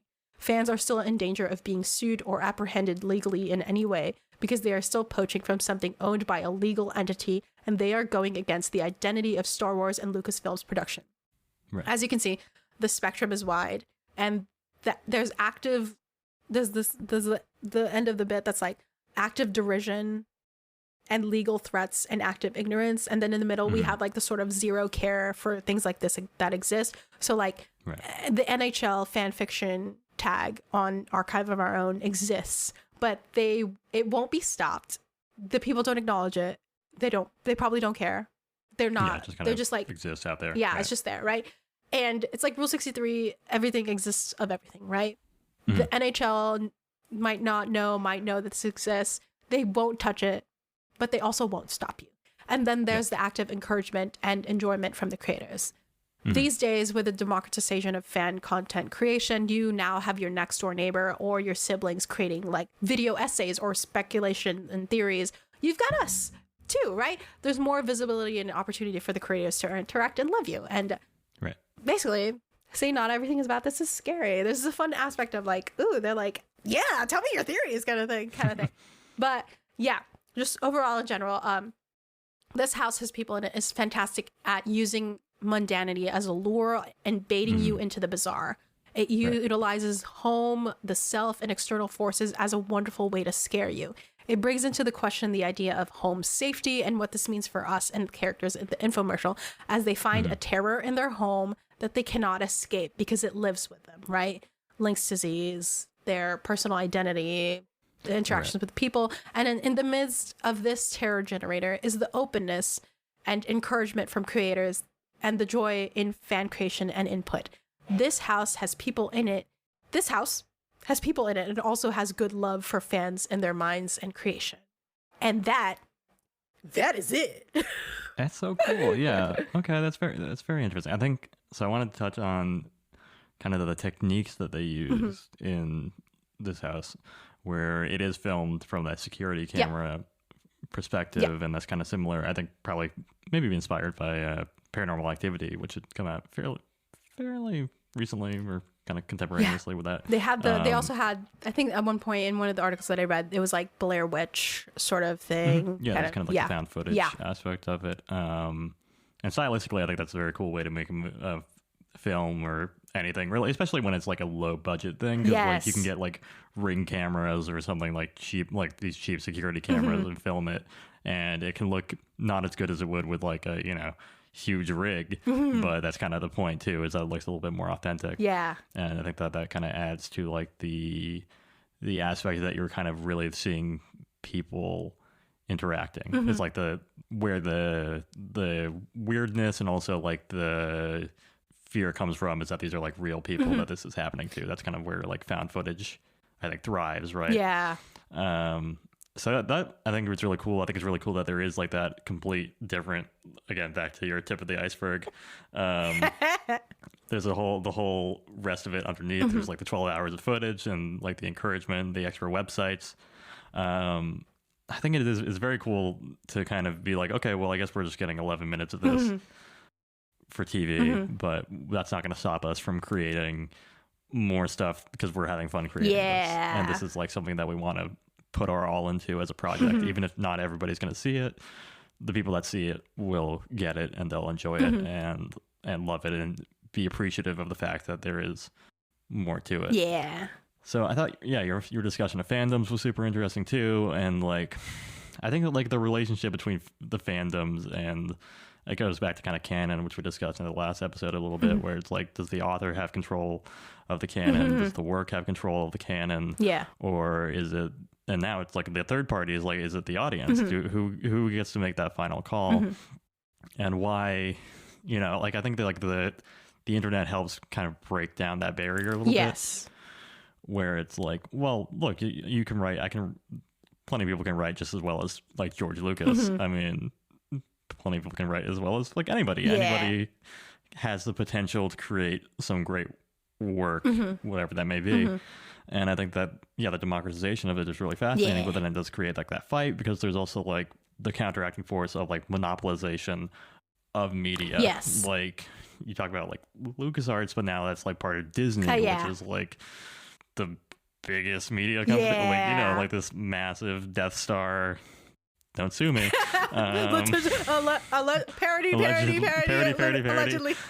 Right, but it's like the fight between like consolidation but also democratization, where it's like people now more than ever I hate the phrase now more than ever, but anyway, we can create stuff with existing characters and existing worlds. We can build on it. You can do Sonic OC, you can do whatever you want, and that's super cool. But then there's also like the force that wants to monetize it generally is like, no, this is our thing. You can't say what it is because we want to make the money off of it. Yeah, we want to control the canon so that you're not making any money of it. And it's interesting in terms of thinking about like how characters go into the public domain, Yeah. right? Sometimes they really like try to stop it from happening because you can get money out of that. Now everyone's going to be able to make money out of Winnie the Pooh, Sherlock Holmes, and all this kind of stuff. And there's a certain mouse that I think is about to go into the public domain. Woo! And that the last couple of times that happened, that has led to like the extension of like copyright laws multiple times. Yeah. Like we're in a completely different landscape than we were when Mouse X was created. Like it's decades longer now if you create something that you have copyright over it, which is crazy, which is just because people don't want to let something slip into the public domain. It's a good thought. And it actually, when you said like plenty of people can write as good as da-da-da, 'cause sometimes in my own personal time, and also when I was doing this research, I was like, let me get into this Star Wars fan fiction. Let me see what's going on. And the ability for people to extend a universe and then make it their own, but also connect it to like a whole bunch of other things. I talked about how the shipping of Finn, played by John Boyega, and Poe, played by Oscar Isaac, they were a really popular pairing. They would actively acknowledge it. They'd talk about it. Right. Like John and Oscar, like currently have this hilarious friendship also like on Twitter where Oscar Isaac does not have an active social media presence. But if John sees something, he's like, I'm sending this to Oscar right now. I'm telling on everybody. Yeah. And this sort of like actively encourages like whether directly like the shipping of like Finn and Poe and like the active like creation of like a whole bunch of things where I would see like some like long chaptered works that I'm like, you're writing this for free. And that's I think part of the threat of like these people are writing this for free and they're getting the story of these two people here. Why should they go back to you where they have to pay for this whole thing when they could read it for free? And they can read it for free. Yeah, and then some people will like start to incorporate like Spanish into like the world of Poe Dameron and you know, linking it back to Oscar Isaac's like ethnic background, like that kind of thing, and they'll be able to like smartly navigate it into like what existing planet could this be from? Like, what language could this be closely from? And you're like, your brain is so fucking big, dude. Like, my brain would be like, and now I made up a new planet. But they're like, no, actually, like, realistically, because this planet is very similar to Guatemala, actually, this, like, canonically, there's going to be history that, like, actually, this is space Spanish, or, like, this is, like, someone from a long, long time ago, like, now... Like, and that's more thought put into it than why all the aliens speak English, right? That kind of thing. Yeah. And then I was thinking of, and then I had at one point seen that like Tagalog was like an inspiration for one of the languages, but also acknowledging that like because someone was like, actually Princess Leia was raised by a Filipino woman, and I was like, what are you talking about? And they're like, and the actress for Princess Leia's mom is like Filipino Australian. They're like, so technically Princess Leia does speak Tagalog, and also Tagalog can be linked to the language of Huttese. So, because it's inspiration, Tagalog and Filipinos exist. Filipinos exist in the Star Wars universe. And I was like, God damn, y'all minds be like this. My instinct is like, I just will make something up new. But there are people who have explored the canon so deeply that why aren't you rewarding them for knowing so much about it and being able to create it for themselves? Right, and loving the work so much, probably more than a lot of the people that have stakes in it sometimes do. Yeah. Where if you go to like a fan convention or an anime convention or a comic book any kind of convention, you're gonna go to like these Q&As where people are like, well, what did you think about when he said this line? And it's like these people are so in love with the work, and I think if I were a creator, I'd be like, oh, that's so cool. But then you also do see people who are like, oh, I didn't care, like I just put it in, like it's whatever, man. Like that feels so. That gives me two feelings of like embarrassment, but also like, damn, am I paying attention too much? Or like, oh, like I asked this question and you're like, that actually didn't mean anything, as opposed to like my answer would be like, oh my God, that's like new insight. Like, thank you for sharing that, because like now that I'm seeing it in like sort of way, I did it unintentionally, but now you're like, you've connected it with this, and I'm like, your mind is so fucking huge. Yeah. Okay. Yeah, and I think that's a nice, gracious way to handle it, is to be like, oh wow, yeah, that's cool. I didn't wish I thought of that. That's so cool. But like, well, there are definitely people out there that are just kind of like, no, that's not. Like, that's such a whatever, silly bro. theory. It's not that deep, fool. Like, I'm like, it might not be that deep to me, but like someone's thinking of it deeply, and I'm like, you're using 100% of your brain, not just 10% of it. Right? Yeah, and you're putting in thought and care into a work that yeah, I think that you think deserves it, and I think that is cool and commendable, and something that the democratization of work, of media criticism should open up and allow more perspectives in, and allow more people to kind of flourish, and actually something that should be celebrated. Yeah. As one of the cool things about the internet. Yeah. One of the few cool things. Yeah. Heck yeah. Yeah, I love that. My God, we do a big brain today. This is I think the biggest of the brains. Because when I talked about the power block and then the people, I heard you agreeing. I was like, Ben's probably gonna know what this means. And I promise y'all, I did try to look up my sociology notes from college when I found this exact text to like define power block. I was gonna reach out again to my professor, but it's like a power block is like a group that works together to like enforce a sort of like single idea. And they have the power to enforce this and are often at odds with like the people who are like trying to be like, hey, this is something new. Right. In this excerpt, the power block is like Lucasfilms and the company that Star Trek belonged to, and then the people is like fan creators. So just right. If you need, I'm not gonna smarty pants this whole thing. Yeah, not me. Oh God. When I was reading this essay, I was like, I used to talk like this in 2016. I was like, never mind. Let me just be like, and also, lol. Yeah. So this be like, okay, so like it's like this. You gotta let me break it down like this, but then it's not really like that. Yeah. You know, like that's how I write now. Yeah. It's just like, I was talking to my friend. My friend was like, "Yeah, you have the capability to write like this again, but you just have to focus on it." And I'm like, "That's the problem. Like, I have to focus on writing smarty. No, I'm gonna write like anyway. So like they're getting like sued. Let's just parody. Like I'd rather talk like that. Also like that, we have to read it out loud. So like we have to write it so like how we talk a little bit. Like we can't just be like, according to the laws of thermodynamic exemplar, Derrida described the Guattari. Like it's like no, I'm just gonna write it how I can say it. Yeah. So I hope that wasn't alienating. And it says, I'm not trying to alienate you. I want an audience. I want people on my side. But yeah, I think these are two fucking fantastic topics in terms of like stories and taking a story and then like growing it, and also like the sort of, I don't know, I really like the whole like white lady phenomenon like tidbit. I wish we could bring the white lady phenomenon onto the internet in some way and make it like a meme so we can talk about it.